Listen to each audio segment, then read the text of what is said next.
ഈശോയിൽ ഏറ്റവും സ്നേഹം നിറഞ്ഞവരെ,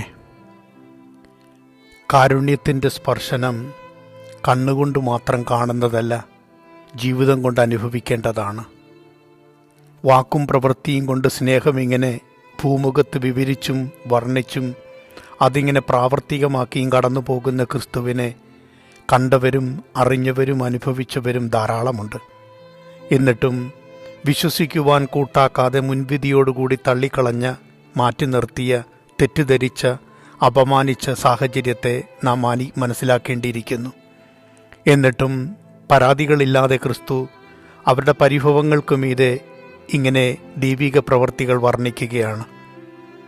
കടന്നു പോകേണ്ടവനാണ് ഈ ഭൂമുഖത്തു നിന്ന് വ്യക്തമാണ്.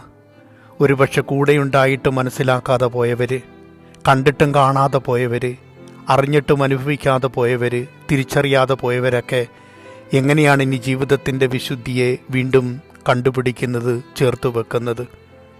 പാപത്തിൽ മരിക്കാതിരിക്കുവാൻ ഈ ഭൂമിയിൽ ജീവിക്കുന്ന മനുഷ്യരൊന്ന് ശ്രദ്ധിക്കേണ്ടത് നല്ലതാണ്. കിട്ടിയ അവസരങ്ങളും അനുഭവിച്ച നന്മകളുമൊക്കെ നമ്മുടെ ജീവിതത്തെ കുറച്ചുകൂടി അർത്ഥമുള്ളതാക്കണമെന്ന് ക്രിസ്തു ഓർമ്മപ്പെടുത്തുകയാണ്. ഇനി ഒരുപക്ഷെ നേർക്കുനേർ കാണാനാവാത്ത രീതിയിൽ കടന്നു പോകുമ്പോൾ വിശ്വാസം കൊണ്ട് മാത്രം ജീവിതത്തെ വാഴ്ത്തിയെടുക്കേണ്ട മനുഷ്യരായി നാം മാറപ്പെട്ടേക്കാം.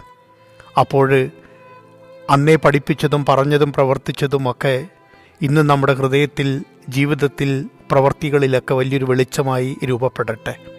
വ്യക്തമായി ക്രിസ്തു പറയുന്നുണ്ട്, അവൻ ഉന്നതത്തിൽ നിന്നും നമ്മളിപ്പോഴും ഭൂമിയിൽ നിന്നുള്ളവരാണ്. നമ്മുടേതായ ബലഹീനതകളും കുറവുകളുമൊക്കെ നന്നായി തിരിച്ചറിയുന്ന ഒരു ദൈവം.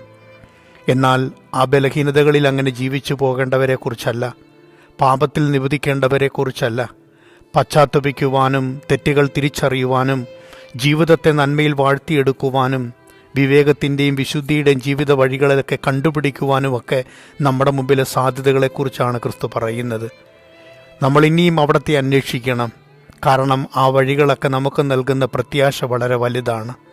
എന്നാൽ അത് മറന്നും വിസ്മരിച്ചും കൃപകൾ നഷ്ടപ്പെടുത്തിയും ഒരു കൃതജ്ഞത പോലും ഇല്ലാത്ത ജീവിതത്തിലൂടെ കടന്നുപോയി നമ്മുടെ ജീവിതത്തെ എന്തുമാത്രം നമ്മൾ കൃത്രിമമാക്കുന്നുണ്ട്, അതിനെക്കുറിച്ചുള്ള സൂചനകളാണ്. പാഴാക്കാൻ സമയമില്ല, പാഴ്വേലകളായി ജീവിക്കേണ്ടവരുമല്ല. നമുക്ക് പ്രാർത്ഥിക്കാം. നന്മകൾ നിറഞ്ഞ ജീവിതത്തിലൂടെ ദൈവമേ, അങ്ങേ വീണ്ടും തിരിച്ചറിയുവാൻ, അങ്ങേ മനസ്സിലാക്കുവാൻ, ഉൾക്കൊള്ളുവാൻ, രുചിച്ചറിയുവാൻ ഞങ്ങളുടെ ജീവിതത്തിന് സാധ്യമാവട്ടെ എന്ന പ്രാർത്ഥനയിൽ ആമേൻ.